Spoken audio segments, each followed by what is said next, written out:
So now let's take a look at the conscious infant choking patient.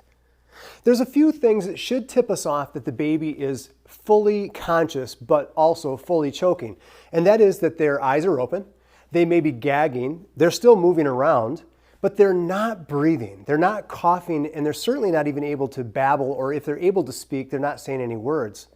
You may even start to see this thing called circummoral cyanosis. That's a blue ring that starts to form around the lips of the baby, indicating that they're beginning to starve of oxygen, and our treatment is really necessary.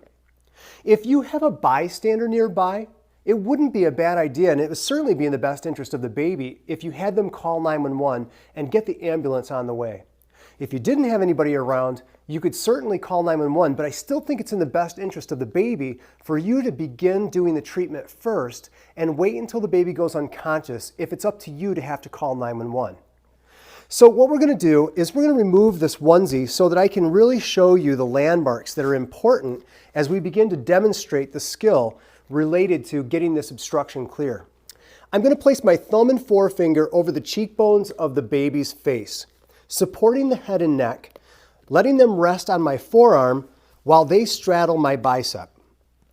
I'm now going to take the opposite palm and use that to give 5 back blows or back slaps between the shoulder blades of the baby. It's important to remember that the head of the baby is down while the feet are higher than the head. That allows gravity to work with us, not against us.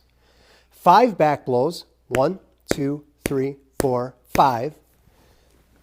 Sandwich the baby's head and neck to support the neck and head. Ring finger across the nipple line, 2 fingers down on the chest, on the sternum. And now we're going to repeat with 5 chest thrusts. 1, 2, 3, 4, 5.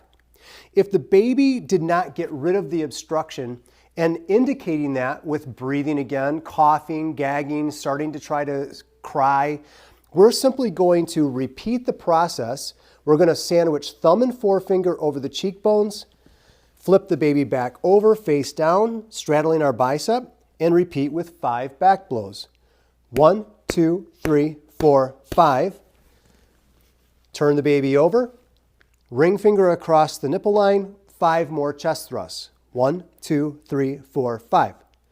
We're going to continue to do these back blows and chest thrusts until the object comes out, the baby begins to breathe again, or the baby goes unconscious.